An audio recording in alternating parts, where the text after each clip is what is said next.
எல்லாருக்கும் வணக்கம். நமது கழகத் தலைவர், நமது மாண்புமிகு முதலமைச்சர் அவர்கள், அண்ணன் ஜோசப் விஜய் அண்ணன் அவர்கள் அவருடைய பணியை சிறம்பட செய்து முதல் வாரத்திலேயே நிறைய நல்ல விஷயங்கள் செய்து கொண்டிருக்கிறார். அதற்காக நம் வாழ்த்துக்களை தெரிவித்துக் கொண்டு, நமது தொகுதியில் இருக்கும் பிரச்சனைகளை அண்ணன் காதுகளுக்கும் அண்ணன் கண்களுக்கும் எட்டும் வரை நாம் இதை ஷேர் செய்வோம் என்று நாம் உறுதியளிக்கிறேன். எல்லோரும் ஷேர் செய்யுமாறு கேட்டுக்கொள்கிறேன். என்னென்னா, நாம் சென்னையில் கோலப்பாக்கம்னு சொல்லி ஒரு பேருந்து நிலையம் உருவாக்குனாங்க போன பீரியடில். அதேமாரி திருச்சியில் ஒரு பஸ் ஸ்டாண்டு உருவாக்கியிருக்காங்க. நமது கோயம்புத்தூரில் பார்த்திங்கன்னா, இவ்வளோ பெரிய நகரமாக இருக்கிற நம்ம கோயம்புத்தூருக்கு ஒரு டெவலப்மெண்ட்டுங்கிறது பார்த்திங்கன்னா அது பண்ணவே கிடையாது யாரும் இது வரைக்கும். என்ன காரணம்னு தெரியல. இதுக்கு முந்தின பீரியடில் ஒரு பேருந்து நிலையம் உருவாக்குனாங்க.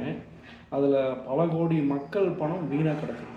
இது கண்டிப்பாக மக்களுடைய ஒரு ரூபா கூட வீணாகக்கூடாதுங்கிறதுல நம்ம மக்களுடைய குறிக்கோளாக இருக்குது.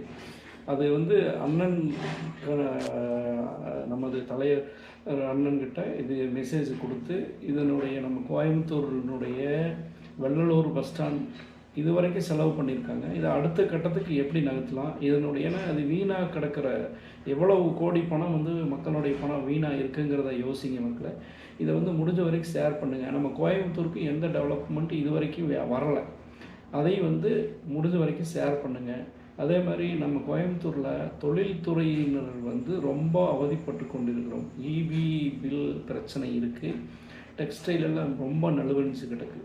இதில் ஏதோ ஒரு நம்ம இது அவர்களுடைய கவனத்துக்கு கொண்டு போய் இதை நம்ம ஷேர் செஞ்சு அவர் இதுக்கு உண்டான ஸ்டெப் எடுக்கணும்னு மக்கள் சார்பாக நான் உறுப்பினராக இருக்கிற காரணத்துக்காக, நம்ம ஆட்சி நடக்கிறனால நம்மளுடைய கோயம்புத்தூர், நம்ம தமிழ்நாடுடைய டெவலப் ரொம்ப முக்கியம். அதில் மேற்கு மண்டலமாக இருக்கிற நம்ம கோயம்புத்தூருடைய டெவலப் ரொம்ப முக்கியம். இங்கே பார்த்தீங்கன்னா, நீங்கள் ஒரு பஸ் ஸ்டாண்ட் வசதி காந்திபுரம் இருக்குது. அதுக்கப்புறம் பார்த்தீங்கன்னா சிங்கநல்லூர் இருக்குது. இது பெரிய பஸ் ஸ்டாண்ட் டெவலப்மெண்ட் பண்ண மாட்டேங்கிறாங்க. என்ன காரணம்னு தெரியல. அதுக்கு முன்னத்த பீரியடில் பண்ணின ஒரு பஸ் ஸ்டாண்ட் டெவலப்மெண்ட்டு அப்படியே கிடப்பில் போட்டு வச்சுருங்க. இது யாருக்கு லாபம்னு தெரியல. என்ன காரணங்கிறது எங்களுக்கு புரியல.